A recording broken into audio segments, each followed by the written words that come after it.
Hey guys, it's Craig here with Patriot Training Center. I just got done with a class with Aqil Qadir here. I was taking his Citizen Safety Academy Pro Social Pistol Skills class. I thought it was great. I enjoyed it a lot. So, Aqil, you want to introduce yourself? Yeah, I'm Aqil Qadir, Citizen Safety Academy, lead instructor at Citizen Safety Academy, where we are in the sunny climes of Middle Tennessee, doing all types of firearms training for civilians and a little bit of government work when we have to. But this is what we enjoy doing here, and happy to be a part of this. Thank you, man, for having me on. Of course.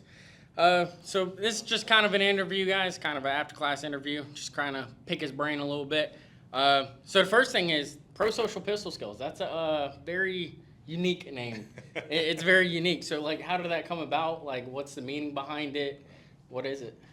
So what we like to do at Citizen Safety Academy is get people comfortable with the thought that they may actually have to use violence, but for good. Yeah. You know, when you think antisocial, you think things that are not good for society, not good for people. We believe that violence is just a tool, like anything else, and just like you can use a tool for bad, like a pistol. You can also use a tool for good, and the violence that comes with it. So it's about getting people comfortable with using violence, but only for good. So the pro-social use of violence. Okay, yeah, that's very interesting. Again, it's a very unique name that I had not heard around. Because a lot of people have a hard time getting their heads around this, and we feel like everything flows from mindset. If you don't have the proper mindset, then it's hard to use the tool. Yeah. And so we want to get people's heads around what they have to do, because we find that no matter what weapon you have, whether it's stick, knife, gun, club, fingernails, whatever you may have, the proper mindset gets you where you can use it effectively and to save your life. So, what made you decide to develop this class?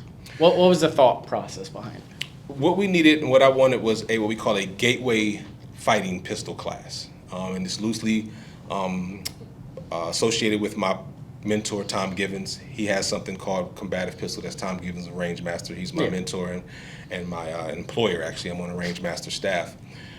This class is what we call, it's along the lines of his class, combative pistol, in that we teach, it's the gateway or the opening to being able to use the skills in context. So a lot of people go to the range and they shoot, but there's more to fighting with a pistol than shooting. Shooting is a part of it, but you also need some things to go around it. For example, mindset, tactical anatomy, knowing where to put the hits, developing robust and reliable manipulations and marksmanship skills, all those type of things that go into it, but doing it in a way that would get people up and going to the process of developing skill. We believe that we're teaching you how to practice, because you don't anchor a skill in any class. The class is to show you how to go practice and develop so that you'll be able to rise to the occasion if you need to. Why do you think that this is a class a lot of people should take? Because most people don't know what they don't know, and our goal is to expose them at first, and then give them some skill development in that, and show them what we think you need to be able to do to prevail on the street, in the parking lot, wherever you may have to use, in your home, wherever you may have to use pro-social violence. And a lot of people nowadays think they can just buy the gun and that's it. And that's not enough. Or they think that if they watch a couple internet or YouTube videos or something like that, that's going to do it, and that's often not enough. What we want people to do is actually get out and develop a relationship with their firearm, because what you require in those moments are confidence and competence. And you want competence-based confidence, so that you know what you can do with a firearm, so that in those moments you don't panic. Yeah, I realized that a lot while we were out there. The second those photorealistic targets came out, it does kind of string you. Even if you're used to it, it's still kind of like, it nerves you a little bit. Yeah. Well, what you have to be able to do, you have to be able to do quickly, on demand, under a great deal of stress, which is what we try to add some stress in the class so that people get used to it. And you can't miss. You don't have time to miss in a defensive encounter, especially in a deadly defensive encounter. So we want people to be able to develop those skills, actually show them how to develop those skills on their own, and then give them a place where they can test it sometime, find out what they need to find out, and then maybe come back later on and develop some more. But the goal is really to get people to learn what their own skill levels are, where they at, what they need to do, and how they can get better. What would you say some of the biggest benefits of taking this class? Like, what do you think people, what do you see in people's faces click in this class, basically? Confidence. Did you see that last drill that we did, that last exercise? Yeah. And you see how much better everybody was after the weekend? That's what we go for. And what we want people to leave is with the confidence that they can have the skill, they can develop the skill, that they form a relationship with their firearm, that they have the trust that they need, and that it's not something that's foreign to them, that they can look at it and go, you know what, wow, and when I came in here, I wasn't quite sure, but at the end of the 2 days, I did actually get better.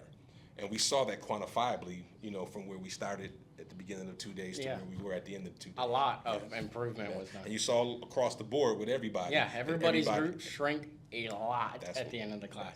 I mean, even me. I mean, I may be new to this, but I still improved from this class. Yes. A lot. Yeah. Like, it was your group was, in fact, your group was more impressive than last time you did, and that's true. I mean, it was literally most of that stuff fit into about that size. So it was about a baseball this time. basically, yeah. It was Still missed that one shot. I'm a little salty, but we'll get to that in just a second.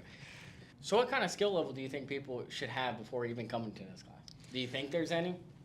Yes, I mean, you should be able to safely operate your firearm. What I mean by that is you should be able, this is for somebody who has done some carrying of the gun, maybe had a permit class, maybe had a small class, and they've done some work, and they may carry the gun occasionally or something like that. They can have the basics of drawing from a holster. They have some idea what it's like. We'll refine that for them, but they at least know what a holster is. They know what the muzzle is. They know, the basics of marksmanship. They've shot the gun at least a few times, that kind of thing, and they know that this is something that they want to continue. If they have those kind of things, then we figure that, this is a good class for them, because as a gateway fighting pistol class, it's not 2 days of straight range. Yeah. It's half classroom, half range, half classroom, half range, and I think that gives people, because the biggest thing is, again, working on the mindset. Yeah. And that's what I think is a good place to start. And we tell them, don't compete with anybody else, just compete with yourself, get yourself better, and then if you feel like the class, was a little bit past you, now it won't be. You come back next year or come back, take it again, and you find yourself doing better every time. So hopefully I'll come back next year and actually get a coin this time. We'll see though about that. So what was the thought process behind that coin standard? Shooting that little 4x5 card. Well, I'm glad you asked. So when I got when I put this thing together, like I said, it's based off of Tom Givens' class, and so he came up with a qual, and I tweaked the qual just a little bit, but I wanted to give something for the guys like you who have a little higher skill level. The qual only goes out to 10 yards, which is where we find most of the fighting that goes on. But the qual at the end, when I looked at it, I was like, for guys, who are what I would consider intermediate or advanced level shooters, like yourself, they wouldn't find a lot of challenge in it. So I added a little tweak to it, that makes it challenging for them, and they actually enjoy it. So even if they do still, ace the qual, there's still something else for them to strive for. You know what I'm saying? Yeah. And to keep working. So that's This is the second time I shot it, so yeah, it is something. And you're close. You know what I'm saying? I'm You're right that there. much, You're right there. but You know what I'm saying? So, again, still a little salty, but yes. It's okay. So this is perfect. I'm a big dry fire guy. I started off with it, so I might be a little biased, but I saw a lot of improvement in it. So would you say that's probably the most beneficial way for people to get better at shooting without having to go out to the range? I can't. I so much so I would agree with you to the point where I would say people should change how they even approach the range. I believe that people should work at home and test it at the range. Yeah. A lot of times people think they go to the range to learn, they go to the range to get better. No, you get better at home, because you can do everything dry except recoil control. You get better at home. You get to know your gun at home in the comfort of your own home. You know what I'm saying? And it doesn't cost you anything. You learn all the levers, bells, whistles, doohickeys. You practice your draw. You practice everything else at home. And then what you do is you go to the range or you take a class, and that's where you vet it and you test it and see if you've gotten any better. You can see what you need to work on, and then you go back home and you work on it.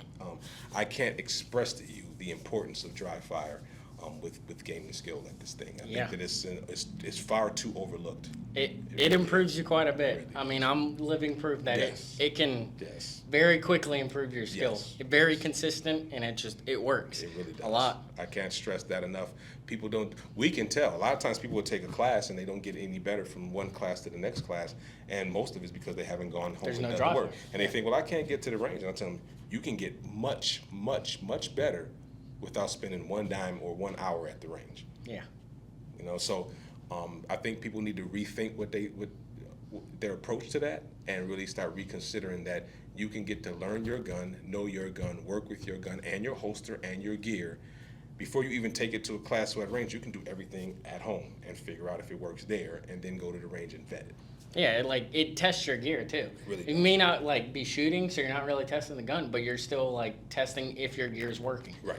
The entire time. It's a good reason. It's a good way to learn your trigger, map your trigger out, smooth your trigger out. You know what I'm saying? Get reps on that. The manipulations of the gun, because where I find most people fall apart in a fight, or where they need to help in fighting with the gun, is not the marksmanship.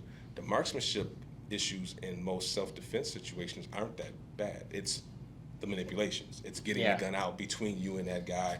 If the gun jams, fixing it. If the gun goes empty, reloading it. Having a good grip that's going to make you able to hit your target better. Yeah. And so I think a lot of people can answer a lot of those questions with a dry gun.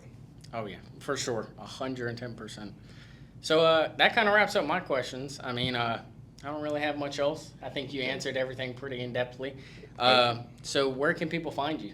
Well, thank you for having me first. I appreciate it. I started my first time when I ran this class was actually at the Patriot Training Center. So I got love for Caleb for letting me, actually put it on there. Yeah, so big shout out to Caleb, and I love traveling and doing this class. You can find us at citizensafety.com, you know what I'm saying? And I think we're on Facebook and most of the other social media things. But if you have any questions, you can shoot us an email at info@citizensafety.com, and we'll be happy to work some things out with you. Great to have you. So guys, that's it. That's Aqil Qadir here at Citizen Safety Academy. We love training with him. He's a great guy. If you get a chance to, please come train with him. I guarantee you he'll make you a better shooter. If he doesn't, I will personally pay for it. Don't quote me on that. But like we said earlier, dry fire is probably the best and #1 way of getting better. So down below, we have a free 30-day dry fire program. Go check that out, and we'll catch you guys in the next one.